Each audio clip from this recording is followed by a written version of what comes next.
Welcome back, everyone. I hope everybody had a good lunch. Now let's dive into our afternoon program. Joining us today is Christine Yeager with the Texas A&M Transportation Institute's Youth Transportation Safety Program. She'll talk to us about innovative ways they are tackling distracted driving. Christine? Thank you very much. All right. So my name is Christine Yeager. I work at the Texas A&M Transportation Institute in the Youth Transportation Safety Program. Try saying that 5 times fast. So today I'm going to share about ways to help young drivers reduce distracted driving. And so for those who are unaware, our program has developed a school-based peer-to-peer youth traffic safety program for middle school, high school, and college students. So our junior high and high school program is called Teens in the Driver's Seat, and our college program is called U in the Driver's Seat, like the letter U for university.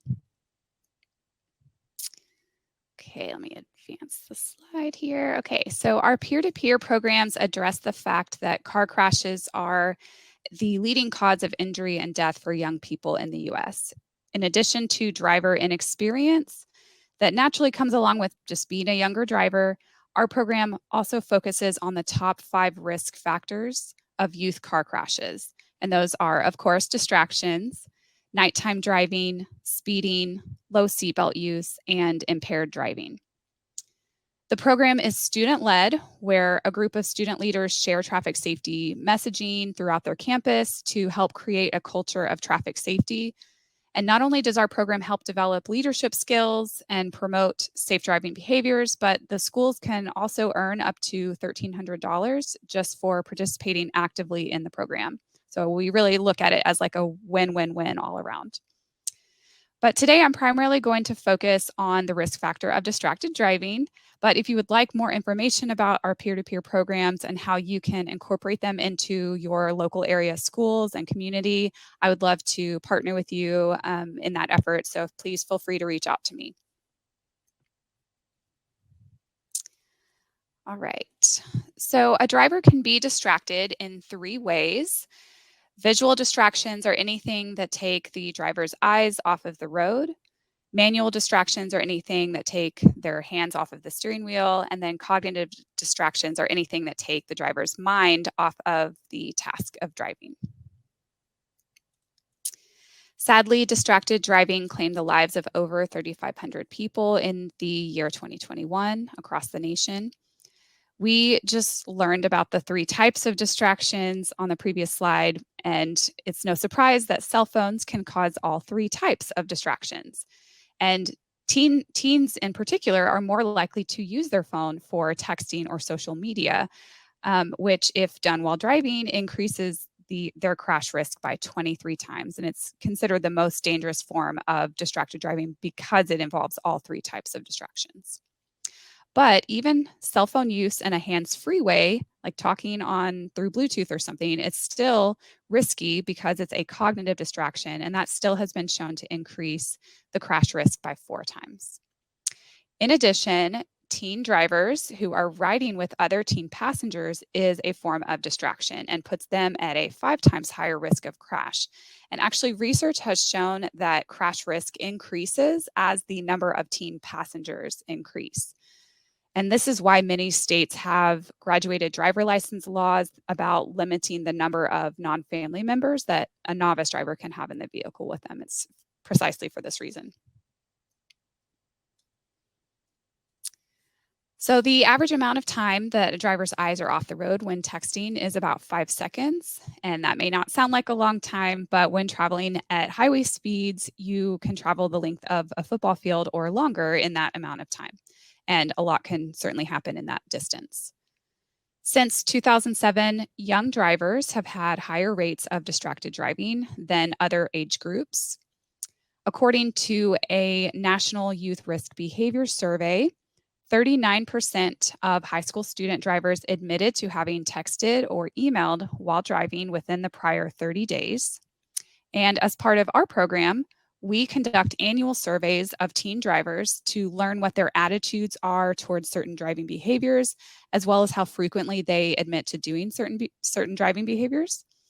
And while we found that 94% of teens believe that it is unacceptable to text or use social media while driving, still about 26% of them reported having done so within the prior 30 days. And so that's quite a big discrepancy. So I want to open it up for some discussion in the chat. Why do you think there might be a disconnect between a person believing that something is dangerous yet choosing to do it anyway? So I'll pause talking for a moment, and I just would like to hear a little bit of feedback from you all about why you think there might be a discrepancy there.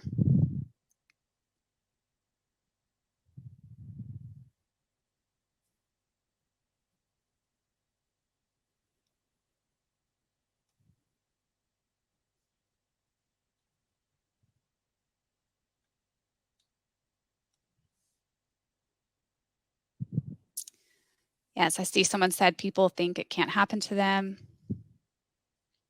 I think that's a really, really good point. Mm-hmm.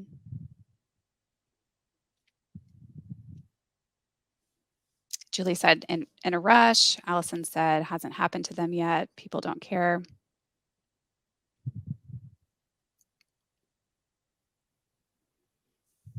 Someone said that I can do it safely. I always do it. Yeah, I like that mindset of like, it hasn't happened to you yet. So it creates that false sense of security. Mm-hmm. People are addicted, multitasking.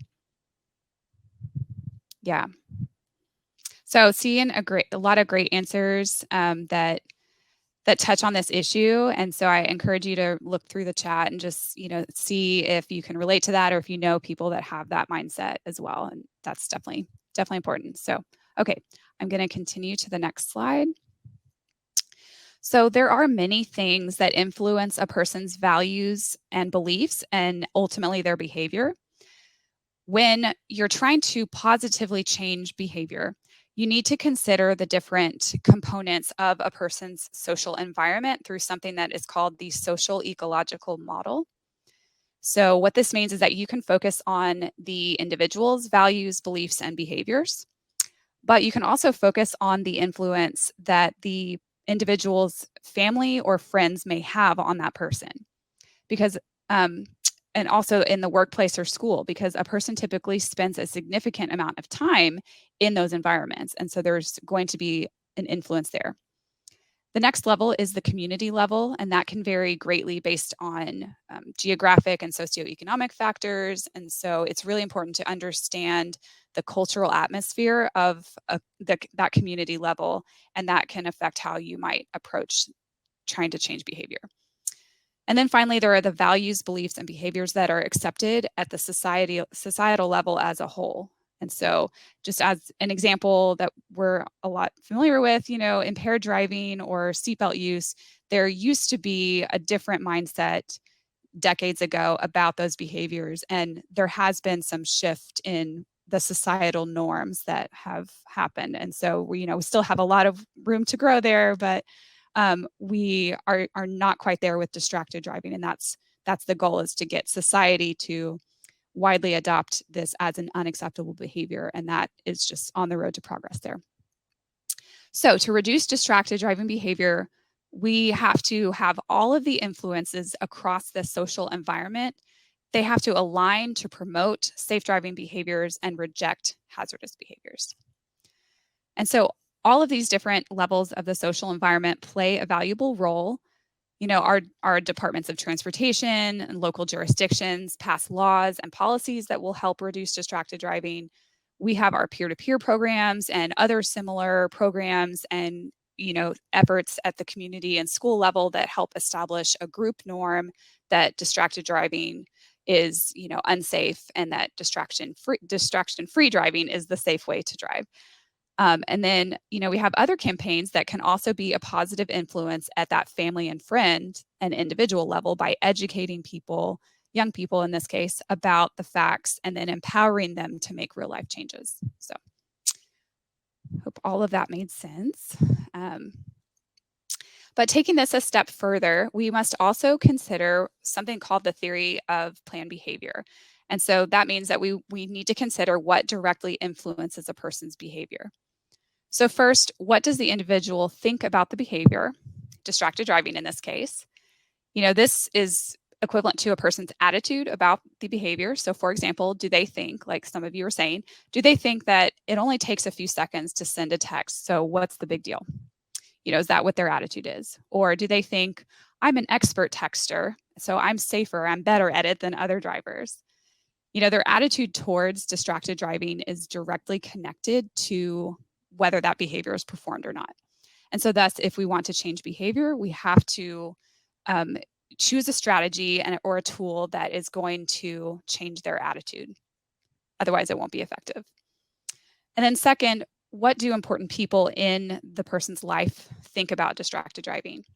Because remember, all of those influences that we just discussed across the social environment. This idea is called the subjective norm, or simply put, it's the idea that an important person or group will either approve or reject of a behavior. And so if important people in a person's life think that distracted driving is dangerous or not cool, then that will help the individual choose to avoid distracted driving. And then third, we are also interested in the person's ability or their belief in their ability to perform the behavior or to abstain from it. So this is known as their perceived control. And that refers to how difficult the change would be and what might hinder a person to make that change. So for example, does someone text and drive because they believe it's too difficult to resist the temptation to wait until the drive is over? Like a bad case of FOMO or something. Or do they think that it's too unreasonable to be asked to not look at their phone or screen while driving? These are things that we must overcome to show that distraction-free driving can actually be performed. So to help address the prevalence of distractions for young drivers, we developed a smartphone app called You in the Driver's Seat, or YDS for short. Following what we just discussed on the previous slide, the goal of creating this app was to provide a tool that would change the young driver's attitude about distracted driving and to show them that they have complete control over their choice to drive distracted or not. And I'll also mention that a big component of our peer-to-peer programs is, and the smartphone app, is that we want to find positive ways to motivate young people to practice safe driving behaviors as opposed to negative messaging. We believe that this smartphone app successfully achieves that. So let me tell you more about it.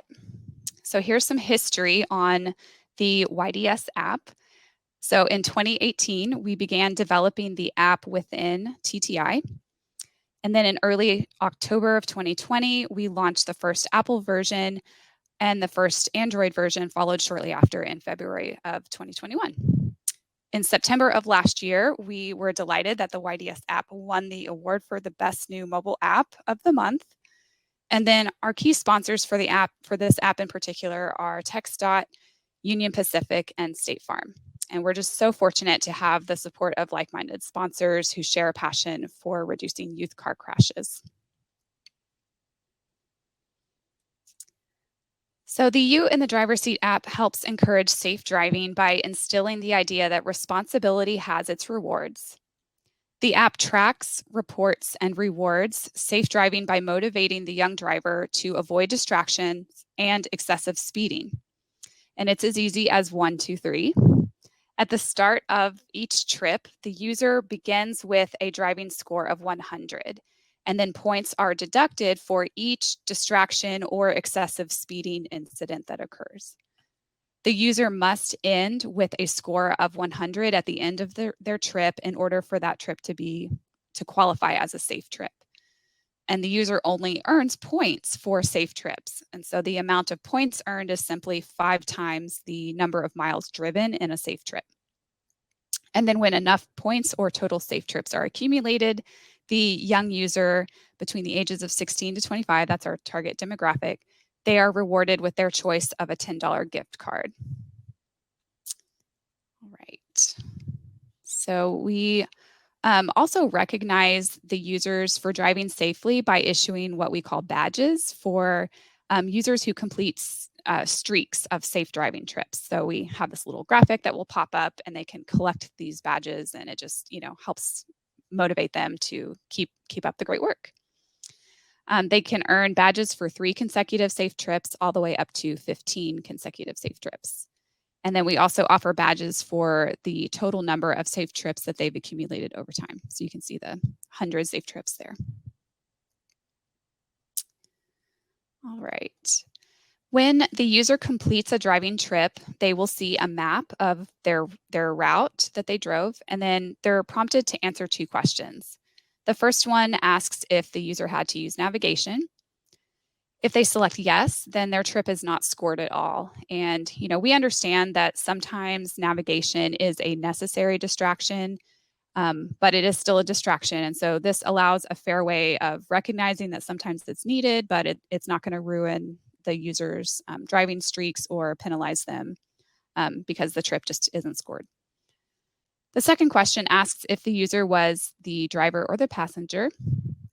The app works in the background of the phone and automatically begins monitoring a trip when it detects that there's been movement. And so if the user selects passenger, then that trip is not scored either. Okay. At the end of each driving trip, the map also shows along the route where there were any incidents of distractions or speeding. So you can see on the left picture there, the little red flags, that is showing where there were situations of phone use. So it has a little D there for distraction. And then the way that works is the phone screen must be off or locked in order to count as, distraction free. So if the phone screen turns on for any reason, then it's flagged on the map as a distraction event. And then the user does not earn any points.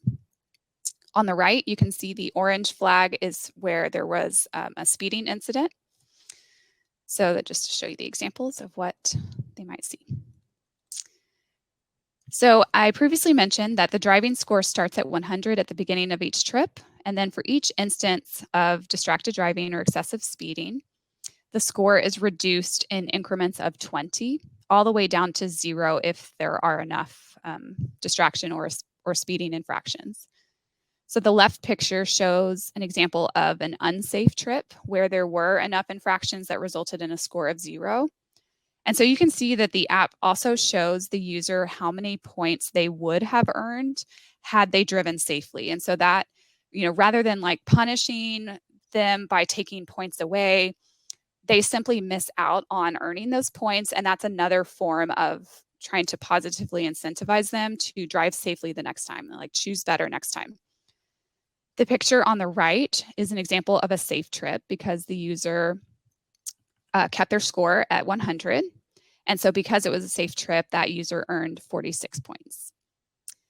And as a reminder, the number of points is the number of miles that were driven times 5. So users who are 16 to 25 years old earn a $10 gift card for each milestone that they reach. And so we have 2 categories of reward milestones. The first is for total safe trips accumulated over time. So 10 safe trips all the way up to 100.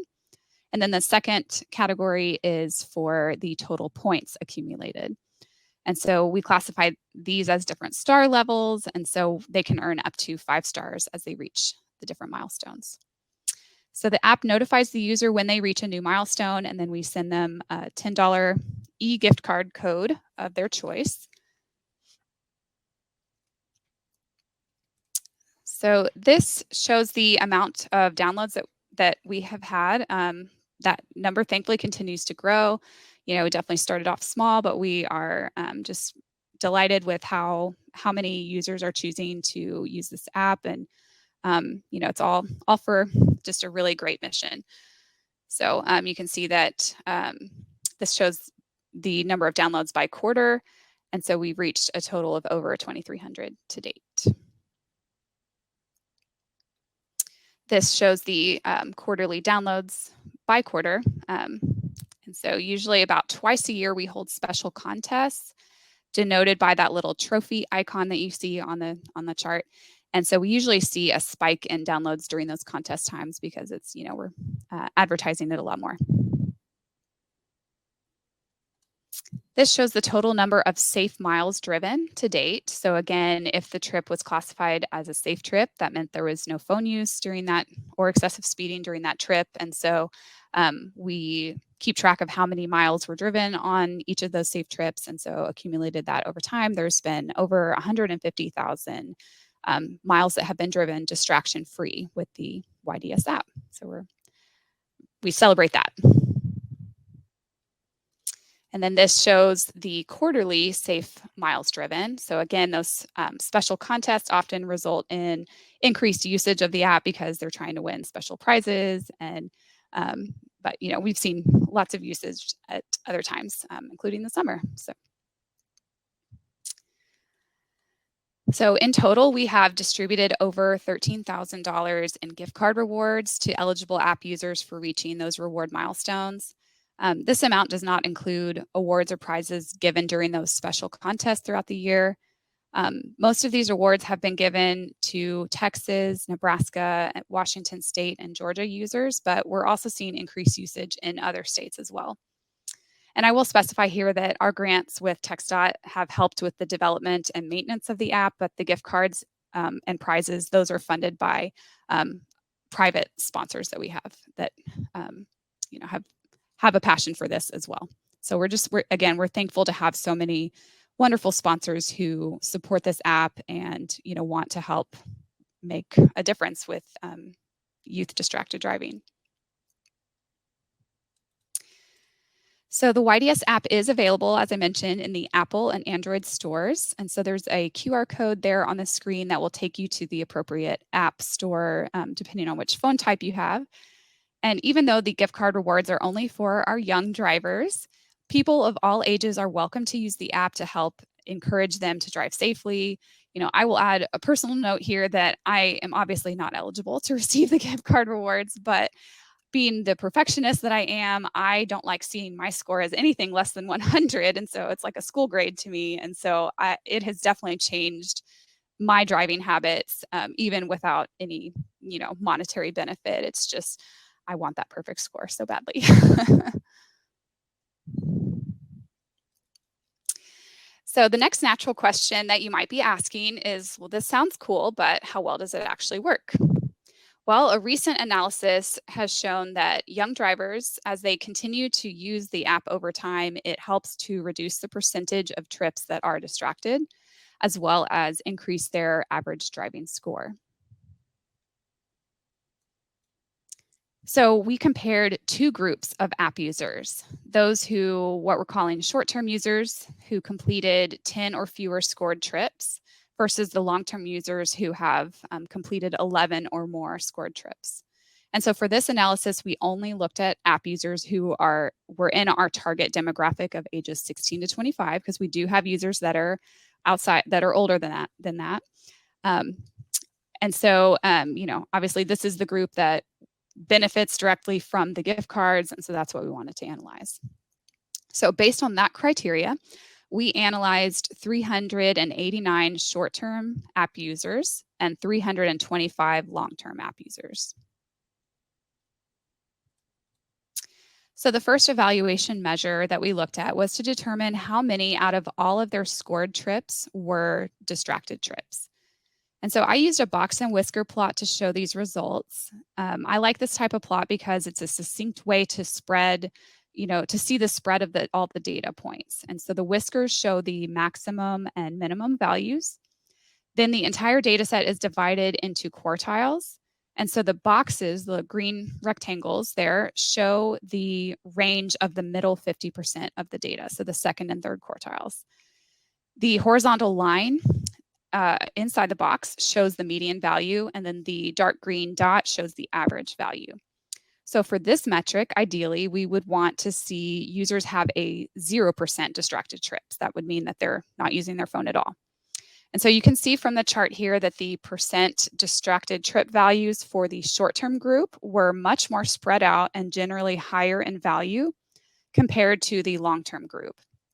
So in other words, the long-term group was about 43% less distracted compared to the short-term group when comparing median values. The long-term group had an average percent distracted trip value of 40% compared to the short-term group's average of 60%. So for the math lovers out there, this result was also statistically significant using a 95% confidence interval. So the second metric that we looked at was each user's average driving score. And so again, a driving score of 100 is classified as a safe trip. Anything less than 100 is unsafe. And so the score is reduced by increments of 20 for each distraction event. So you can see again from the chart here that similar to the previous slide, the average driving score values were similarly much more spread out and generally lower for the short-term group compared to the long-term group. The long-term users had 39% higher average driving scores compared to the short-term users.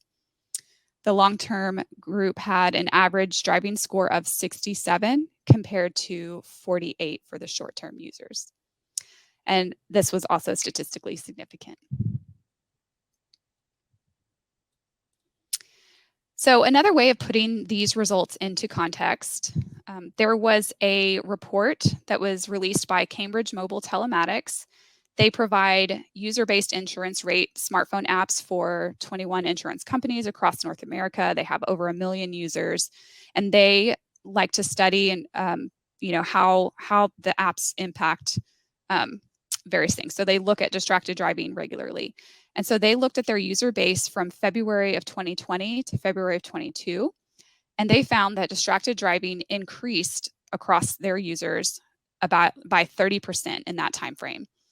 And so contrasting that with the positive changes that our smartphone app has had on young drivers, it's very encouraging. And it helps to support the idea that positive messaging and incentives like the app and our peer-to-peer programs, that they can really help young drivers to avoid distractions. So we're excited by these results because they support the idea that the app can help young drivers avoid distractions when they stick with and continue to use this app.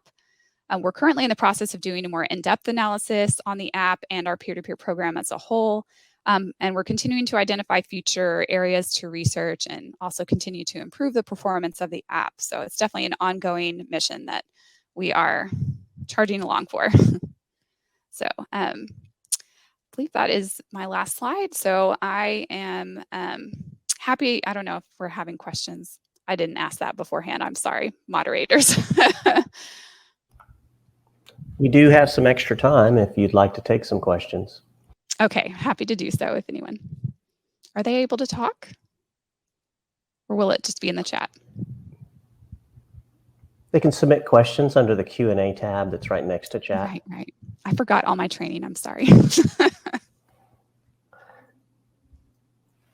While I have you, I'll ask the first question. Did you all find a significant difference in the demographics of your long-term users versus short-term users? So like, are the long-term users, is that an older demographic, or did you see any difference between those two groups that might explain some of the differences other than just having the app on their phone for a longer period of time? I did not look at that directly, but I will say just from, because I'm the one that literally sends out every gift card. So I see all of the users' information, and most of our users are in high school. So they're in that 16 to 18 age group. So we do have some that are in their 20s, but most of our users are high school age. And that's because we, this app started as another tool for our Teens in the Driver's Seat program. And so we actually give schools credit who, if they get a certain number of their students at the school to use the app, then they get credit for the Teens in the Driver's Seat program. So I think that's why. But so we've had a couple other questions come in. Amanda asked what the age limit is for the prizes. So it is for ages 16 to 25. Okay. And then Bonnie asked, are there incentives besides the cards in keeping the youth group using the app? So the incentives are mainly the gift cards, but as I mentioned, I'm incentivized to see a perfect score. There is also a leaderboard for the young users, and so they can see, they can try to like get the top score and like stay at the top of that leaderboard. So it's, I wouldn't say gamified, but it's, there's a little bit of competition there to try to win. And then as well as the special prizes, we don't only give out gift cards. So like, especially April, when it's Distracted Driving Awareness Month, we will hold a special contest where we give out bigger prizes. Like, I think last year we gave away like a photo printer and like an LED backpack, just prizes that appeal to the youth as an incentive to try to get the most points earned during that month, or the most safe miles driven during the month. William asked, how does the app distinguish what is speeding? So his thoughts are that there's toll road speeds up to 85. So that's a great question. So thanks to TxDOT's database of speed limit information, we have actually incorporated that into the app. And so we have the speed limit information for each road segment for most of them. I don't think it's, I'm sure there are small streets that we don't have data for, but we do have data about the speed limits. And so we have some buffer built in for the users so that it's not like, if you go 1 mile over, you're getting dinged. But, within reason, there's data there to make sure that they're not excessively speeding. And so, yeah, it's comparing the speed that they're driving to what the speed limit database is on file. Thanks for asking that. And then we've got another question. Could you share the specific time period to categorize short and long-term user, such as shorter than a year for short-term? Like, how are you defining short-term user? So it's based on, right, it's not based on time. It's based on, and hi, Myung, I actually know you. It's actually based on the number of trips that were scored. So again, if they were not the passenger and if they were not using navigation, then the trip gets scored. And so if they completed 10 or fewer scored trips, then they were classified as a short-term user. And when I did this analysis, I just took a snapshot of where the data was at that time. I think I did this analysis in July. And so there might have been new users that hadn't yet gotten to the point where they made 11 or more trips, but I took that snapshot and I just looked at like the users who had made 10 or fewer, no matter how long they've been with the app, and those who had made more than that. So that's how I compare those groups. I am not seeing any more questions. All right, well, my email is on the screen. So if you think of anything or if you're interested in more information, I did provide a handout. So on your screen, on the handouts thing near the chat, there's a little tab to click handouts. There's a flyer there. You're welcome to use that, print that, share that. If you're interested in hearing more about our Teens in the Driver's Seat program or You in the Driver's Seat for College program, please feel free to reach out to me. I'm happy. If I don't have the answer, I will find someone who does.